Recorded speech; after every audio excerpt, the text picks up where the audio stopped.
Welcome to the Blonde Runner podcast with Coach Laura Erickson, where she shares her healthy living tips as a running and triathlon coach and mother of 4.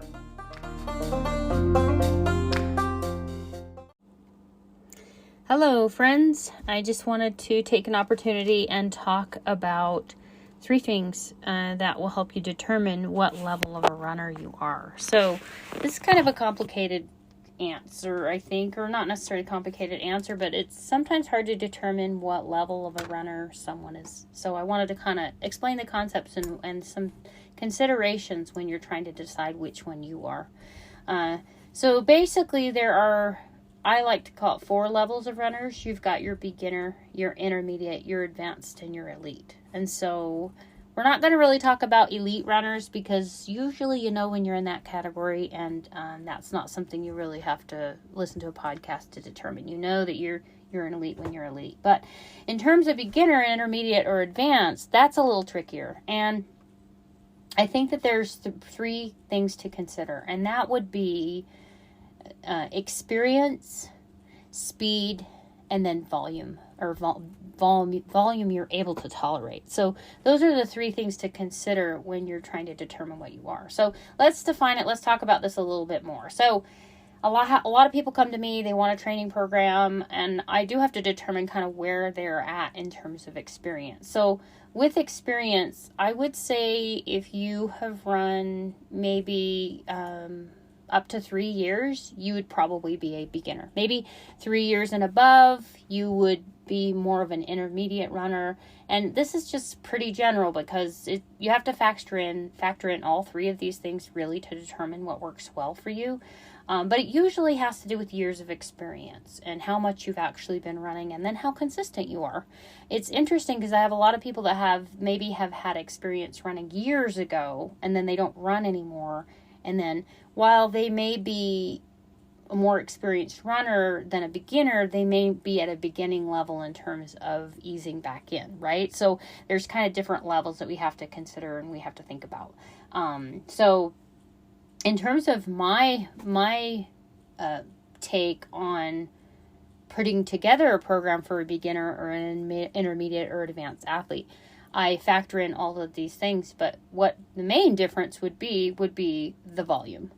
The volume of what they're doing is going to change. You're a beginner, you're going to start slow. You're going to ease in. Maybe you build up to 15 miles per week, or so it's not like you're getting a lot of miles. You're not running every single day and you're easing in.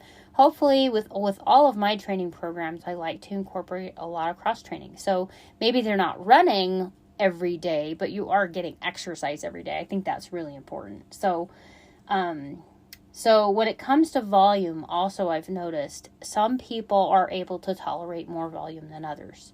And even when you have a faster athlete, you still, as a beginner or intermediate runner, your volume should be down. Maybe they can, go really fast on their workout, right? But that's why I do miles workouts in terms of, usually when I start people, I do like minutes aren't a bad idea for very, very beginners. But when you have a certain number of miles to cover and you're a fast runner, you're going to cover that quicker, right? So your volume and overall is going to be different depending on your ability there. But not only your ability in terms of speed, but also the experience that you have. Because even if you have a really amazing talent for running, you can't just go and just knock out 100-mile weeks and not have repercussions, because your body still has to adapt, even if you're a good runner. So that's part of why experience matters with running. I honestly think anyone can become a really good distance runner if you put the time and energy into it. But it does take time to ease into it. So when in doubt, go with a lower version of a program than you think that you need. So a lot of what I do go a little lower mileage because it's always better to be on the safe side. Just talking about those 3 components a little bit more. So again, we had that experience. Anything over 3 years is more of an intermediate. You're pretty much a beginner if you've been running 3 years or less, in my opinion. The next thing would be the speed. So how do you know, are you considered, and let's say you have 10 years of running experience, but you're slow. Would you be considered a beginner and intermediate? And I would say for that scenario, they would be intermediate. And they may tolerate volume well, but maybe they're not fast at it, right? So another thing you need to consider is time on your feet. How long are you out there? And people that are faster are doing less volume, but they're doing, I guess, not less volume, same volume, but faster, but it's more taxing to their body in some ways. So that's something to consider. If the way I determine if somebody's a fast or slow runner is, I like to consider, would they be 10% of their age division, top 10% of their age division, if they were to do a race, anywhere from a 5K, 10K. That's another thing. I know this is kind of all over the place, but experience, we're going to go back to experience for a second there too, is some people have years of experience running, but they haven't raced very much. So they may be experienced in terms of training, but very beginner at racing. But they would still follow an intermediate training program. Even if they're a faster runner and they don't have very much experience, you may put them in an intermediate program, but they would still be considered beginner. But there's so many things to learn, and I'll do many more podcasts on common terms that we use, different things that you need to understand if you're starting out in running, maybe things you haven't heard of before. But all of these things help you determine really what level of runner you are. A lot of people don't really consider themselves a runner, even when they are following a training and everything. And if you take on a running training or you sign up for a race, you are a runner. Like, own it. Because if you own it, you're going to do better at the training. So think about that. So again, speed, fast versus slow. Are you performing in the top 10% of your age? And if you're not, no big deal. That's only 1 out of every 10 people, right? So no big deal. Be slow. It's fine. You have to do what your body will do. And I think the most important thing with training is listening to your body. With that same thing said, I will say a lot of people tend to hold back more than they should. They may be more capable of going faster than they realize, because running hurts, and you just got to embrace that part of it. It is kind of painful, and a lot of people, I think, are afraid to feel pain. And so a lot of times another benefit to having a coach or someone following or helping you is they can say, oh, no, you're fine to do that. It's okay. It hurts. Yeah, it's going to hurt, and that's okay. But obviously not getting hurt, not getting injured is a different kind of hurt. So in terms of volume, just to kind of look at this, again, I would say 15 or less mileage for the beginner. Obviously, a beginner starting at 0 miles, really, right? They run for very little amount of time, obviously, in terms of years of experience. And again, if you had years of experience many years ago, you may start at that beginner level of fitness, but obviously your knowledge is a little different. However, I will say I'm surprised. I do running form analysis with people, or running form feedback, and I find so many times they don't know some of the terms that I use. And these are terms that have been used in running a lot, and they've been running 15, 20 years, and they don't understand everything. So some people are a lot better at studying and reading up on things and really investing more time into understanding what this is. Maybe they read a lot of magazine articles, they do a lot of searches online, maybe they read a lot of books. And obviously, if you throw yourself in there and really learn and study and understand more, it helps you. I love it. I love to have educated runners because they understand the value of what I'm saying even more. We can just kind of move from their level and on up, because there's so much to learn.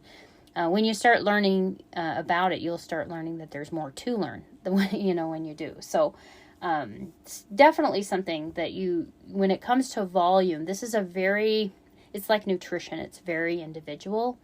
I am a lower mileage runner. Matter of fact, I qualified for Boston, my first marathon, and I was averaging 22 miles a week. And that was my peak week. That was including my 18 miler. So I can't say everyone can do that. Even with Ironman training that I do, I'm a lower mileage runner, and I do very well on that. I do faster pacing a lot on the shorter and intenser workouts. But that works really well for me. So it depends. Each person is a little bit different. Some people, they love the volume, and the volume does very well for them. But again, that's more of your experienced runner that has learned to tolerate those miles over time. So higher mileage, I would say even an intermediate runner, you're getting 15, 25, maybe up to 30 or 40 miles a week. But anything like advanced runners, you're getting, and I would consider myself more of an advanced runner just because of my experience and my level of performance. But like I'm a lower mileage advanced runner versus there are higher mileage advanced runners up to, 75 miles a week. But your elite runners get at least that, or if not, up to 150 miles a week. I mean, they're not, I wouldn't say crazy, but they are crazy about volume, right? They have a lot of volume. That's what they do professionally.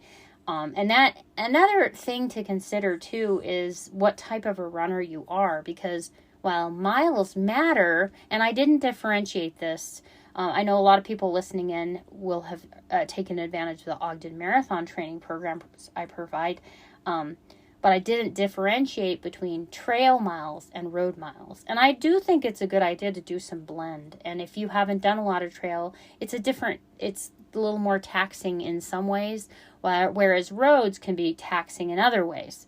So, but you will see in terms of time, if you're going to do a 3-mile road run, that's much different time than a 3-mile run on the trails. It's going to take longer on the trails. One thing I would not worry about if you're running trails is the pacing. Just go by feel. Whereas if you're on the roads, it's different. It takes less time. You're able to get more of a turnover. Maybe not in the winter. Maybe the footing is a little harder. But that's something to think about,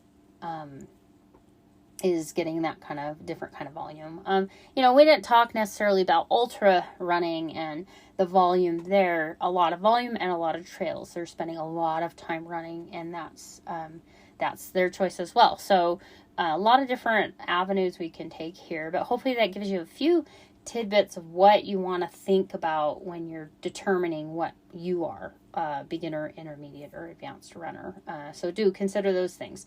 Your experience, the speed, how fast or slower you are. Another thing you can do there is go to the track and time yourself on a mile.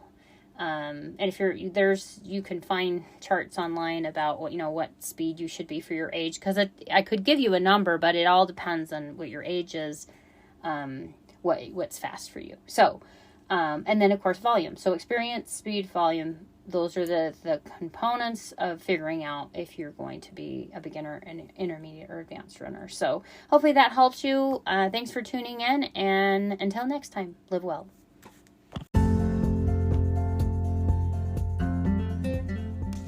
Thank you for joining me for this episode of the Healthy Living Podcast. Be sure and check the show notes for resources or links that we mentioned in the show. You can also find them on my website at blonderunner.com. BLONDERUNNER.com. You can also find me on Instagram at The Blonde Runner with an E, and Coach Laura Erickson, and that's LORA. Before you forget, I hope that you will follow this podcast and like it so you don't miss an episode. Also, it really helps if you leave a review so other people can find it, and share it with your friends. Until next time, live well.